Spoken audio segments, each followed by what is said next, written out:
Shalom, Ibu Bapak Saudara dan Saudari yang dikasihi Tuhan. Selamat datang kembali di kanal YouTube ini.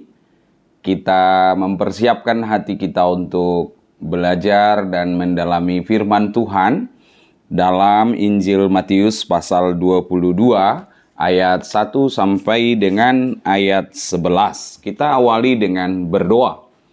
Bapa di dalam Yesus Kristus, tolonglah kiranya kami supaya sebelum kami membuka firman ini, kami telah terlebih dahulu membuka hati dan pikiran kami, sehingga dengan Roh-Mu yang kudus, firman ini leluasa bekerja membaharui kehidupan kami bersama. Dalam Yesus kami memohon. Amin.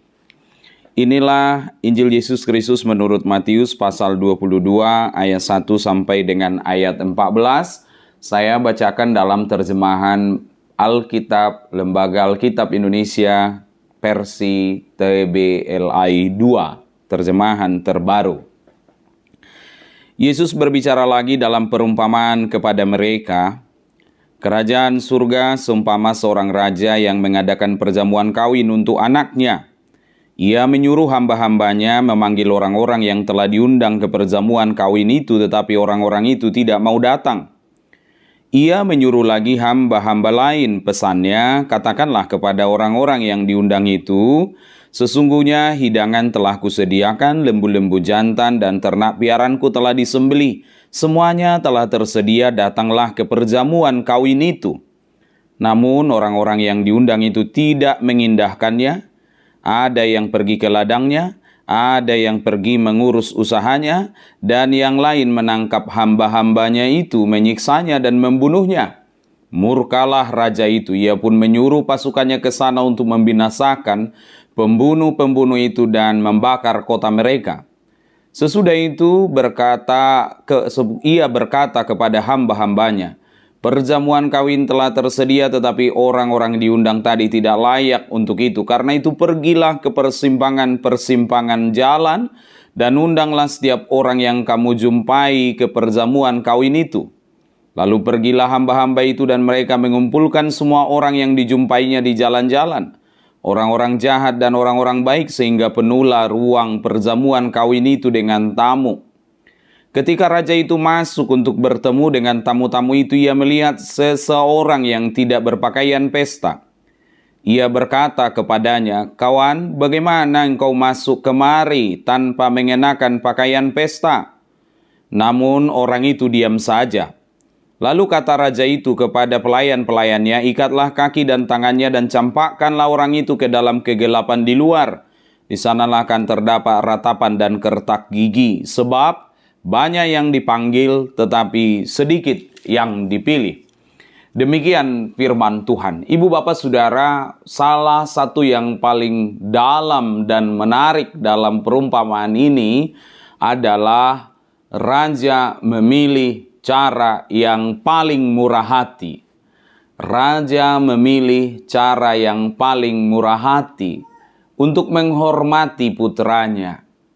Karena banyak cara seorang raja di zaman itu atau bahkan di zaman sekarang untuk menghormati perkawinan seorang putra. Bisa dia dengan menerapkan pajak yang lebih tinggi, bisa dia menagih upeti, atau dia bisa membebankan subsidi kepada rakyatnya itu karena apa? Anaknya mau pesta. Tetapi raja di sini tidak minta mahar. Raja di sini justru memberi hadiah. Raja di sini tidak membebani rakyatnya, tetapi memberi hadiah secara berlimpah kepada rakyatnya. Maka raja memilih cara yang paling murah hati. Bagaimana caranya? Mengundang orang datang ke istana, makan dan kenyang sepuas-puasnya, tertawa gembira, penuh dengan cinta dan cerita persahabatan, sukacita. Itu cara yang dipilih oleh sang raja dalam perumpamaan ini. Ibu bapak saudara, itulah yang sebenarnya sedang digemuli di dalam firman ini. ketika Anda, saya, dan kita semua orang berdosa diajak berdamai melalui putra itu, melalui Yesus Kristus. Kita diajak berdamai, diundang seperti undangan sebuah pesta. Dimuliakan kita, dijadikan kita jadi tamu, walau kita orang berdosa, diterima kita apa adanya, karena Anak sedang membawa kita ke dalam persekutuan yang megah, yang penuh cinta dan tawa, yang penuh sukacita dengan Sang Bapa. Maka sejatinya tidak ada kita harus enggan, ogah, menolak untuk datang kepada Allah. Nah, tapi kita lihat di sini, bagi Allah, Sang Pengundang kita melalui perumpamaan ini, kita bisa melihat biaya bagi Dia sangat terkuras. Tapi sebagai orang berdosa, kita tidak perlu membayar apapun. Kita hanya cukup datang kepadanya. Betapa terhormatnya Injil itu ditaruh di dalam hati kita. Bagi orang yang mau menerima Dia, Dia semegah perjamuan istana seorang raja terhadap perkawinan putranya. Semewah itu Injil itu dibagikan kepada kita, sehingga ya yang tidak terhormat bagi seseorang adalah ketika dia menolak. Tetapi kehormatan tertinggi bagi kita dalam hidup ini ternyata bukan jabatan, bukan kedudukan, bukan kesuksesan, bukan keberhasilan, tetapi apa? Menerima Injil. Itulah kita dimuliakan, dihormati, disambut menjadi tamu yang istimewa dalam perjamuan istana, di raja, di tengah kerajaan. Itulah Injil. Bapak Saudara, jangan satu orang pun di rumah kita yang menolak undangan ini, yang menolak perjamuan yang sangat istimewa ini. Tapi apa yang terjadi? Kita lihat tadi dalam Matius 22 ini, ketika Dia menyuruh hamba-hambanya untuk memanggil, orang-orang itu tidak mau datang. Mengapa mereka tidak mau datang? Apakah mereka tidak bisa atau tidak mau? Jawabnya, mereka tidak mau datang. Mereka tidak mau peduli. Mereka sudah tahu bahwa mereka tidak akan kelaparan karena diundang ke perjamuan raja. Mereka tahu bahwa mereka tidak akan kesusahan. Tapi apa yang mereka lakukan? Mereka berpura-pura tidak suka dengan perjamuan itu. Mereka berpura-pura untuk tidak mau menerima. Jadi memang kadang itu adalah perjalanan hampa dari setiap orang. Kalau kita lihat Injil ditolak di mana-mana dengan suara yang keras, itu cenderung karena apa? Dia hampa. Dia tidak tahu bahwa di situ ada nikmat besar, sukacita. Maka apa yang dilakukan ketika pengundang itu atau yang disuruh membawa pesan itu ditolak, yang dilakukan oleh raja itu adalah mengganti orangnya dan memberi pesan yang lebih panjang. Ini menarik. Kalau kita lihat ketika disuruhnya kembali orang-orang itu, Dia berikan pesan yang lebih panjang, sampai kepada Dia memberitahu, Ia menyuruh lagi hambanya di ayat 4 dengan pesan, katakanlah kepada orang-orang yang diundang itu, hidangan telah tersedia, lembu-lembu jantan dan ternak piaranku telah disembelih, semua telah tersedia, datanglah ke perjamuan kawin itu. Apa yang kita bisa pelajari dari sini atau sampaikan melalui kisah ini? Bahwa satu-satunya cara membawa orang berdosa itu kembali kepada Allah adalah tidak ada cara lain. Menjelaskan Injil dengan cara yang lebih jelas. Memberi dan menceritakan Injil itu dengan cara yang lebih sederhana, yang lebih mudah dimengerti. Mungkin saja Injil itu ditolak, undangan itu berkali-kali ditolak. Tetapi dari penjelasan ini kita bisa belajar bahwa menjelaskannya dengan lebih baik, dengan lebih sungguh-sungguh, dengan banyak hal. Dengan zaman sekarang kita bisa menjelaskannya secara langsung di mimbar gereja, langsung di dalam pertemuan ibadah, atau seperti ini melalui kanal YouTube dan platform yang tersedia.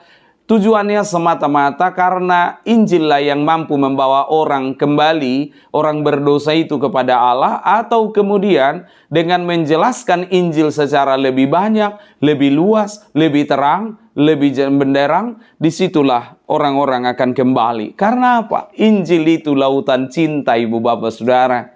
Tidak ada dosa yang terlalu besar, tidak ada dosa yang terlalu hitam sehingga tidak bisa diampuni.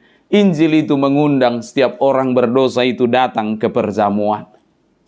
Tetapi kemudian Matius 22 ini dalam perumpamaan yang disebut, raja itu tetap ditolak sehingga dia mengundang orang-orang jahat, orang-orang baik untuk bergabung di sana.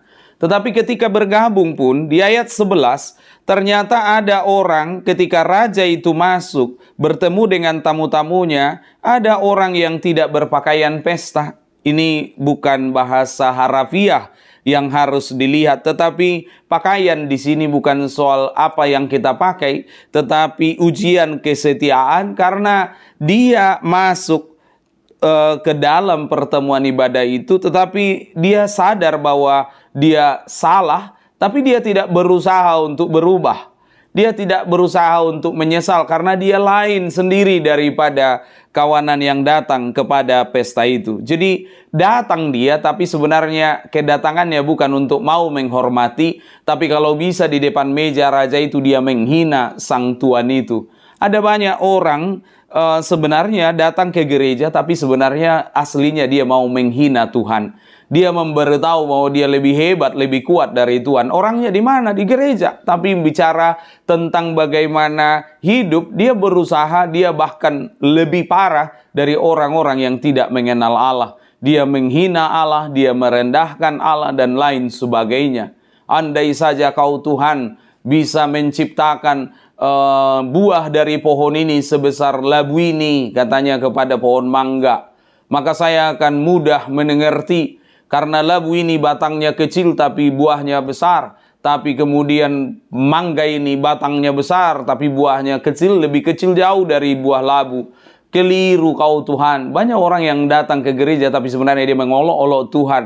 Barulah ketika dia nyender di pohon mangga itu, jatuh biji mangga kena dia punya kepala, dia baru sadar, oh Tuhan, ternyata ciptaan ini sudah benar. Kalau sebesar labu ini tadi jatuh dari atas, kalau enggak kuburan minimal puskesmas. Bisa terjadi demikian. Dan apa yang terjadi dengan orang yang demikian ini? Dia masuk ke dalam, tapi tidak ada penyesalan. Dia datang ke gereja, tetapi dia bertahan dengan dosa dan perilaku yang sama. Dia hanya menutupi dirinya, dia berlagak seperti hamba, tapi sebenarnya dia berkhianat kepada Allah. Maka ibu bapak saudara, untuk hal-hal yang sedemikian, disebutlah dalam topik ini. Di ayat 12, Tuhan berkata kepada orang itu, kawan, bagaimana engkau masuk kemari? Urusannya menjadi sangat pribadi. Kita bisa datang ke hadapan Allah, hadir dalam perjamuan Allah.